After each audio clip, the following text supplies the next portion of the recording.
Hello and welcome to Diabetes Connections in the News. I'm Stacey Sims, and every other Friday, I bring you a short episode with the top diabetes stories and headlines happening now. Our top story, a world-first human trial of a drug designed to treat the underlying cause of type 1, has begun in Australia.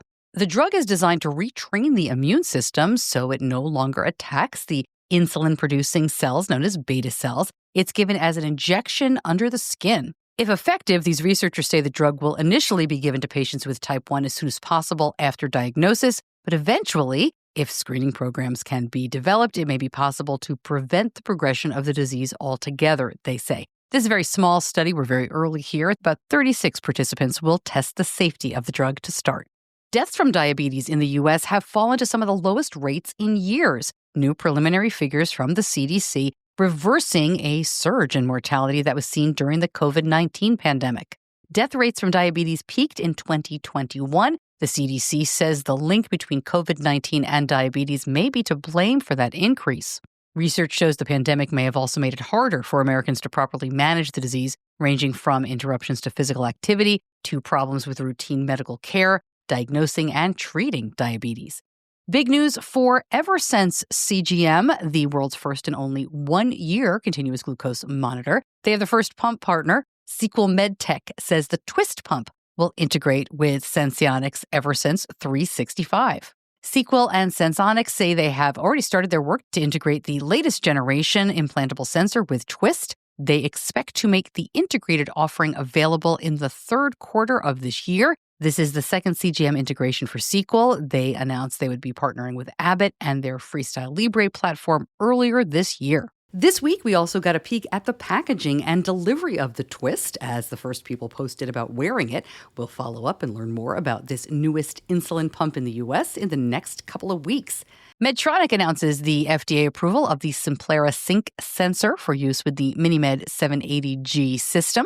The Simplera Sync is a disposable, all-in-one sensor that requires no finger sticks. It is the company's newest addition to its CGM portfolio. A limited launch of the Simplera Sync sensor will begin in the U.S. in the fall of 2020. The MiniMed 780G system can be used now with the Guardian 4 sensor. Front office changes coming to Insulate. The former head of Johnson & Johnson's worldwide medtech business, Ashley McAvoy, will take over as president and CEO from Jim Hollingshead, who has led Insulate since 2022. In its announcement, Insulate said that Hollingshead and the company mutually agreed to part ways, effective immediately. A new free mobile game launched this week to make type 1 diabetes onboarding faster, easier, and less overwhelming. It is called Level 1. It is a teaching game created by Level X, the studio behind medical games for medical professionals. I spoke to Level X CEO Sam Glassenberg recently. We're going to have him in an upcoming podcast episode. He said he created the game after his 5-year-old daughter's diagnosis and said the experience was brutal. It took him a year to understand how to manage this disease. He wanted to build a game that could train your brain to do it in a matter of hours. The game has some big partners here beyond Type 1 and Breakthrough T1D Play. Researchers at Carnegie Mellon say they have a big breakthrough with a 3D bioprinting technique. This method enables the precise printing of soft, living cells and tissues. They say new possibility for studying disease and engineering therapies for conditions like type 1. For example, they say they have built a more complex vascularized tissue out of fully biologic materials to create a pancreatic-like tissue. They say these models are fully biologic, which means cells function better. Another study showing the blood sugar benefit of walking after a meal. This study says that physical activity can facilitate glucose clearance from the bloodstream, even without a robust insulin response. No high-intensity exercise required here. Postprandial or post-meal walking is accessible to a broad range of individuals. They say starting activity within 30 minutes after a meal is optimal.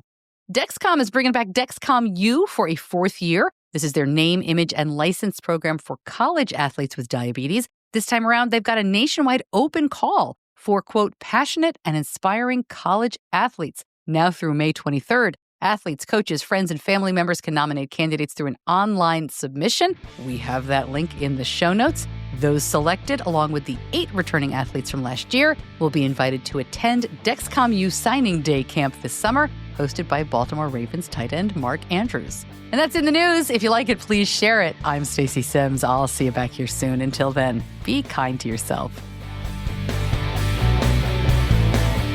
Diabetes Connections is a production of Stacey Sims Media. All rights reserved, all wrongs avenged.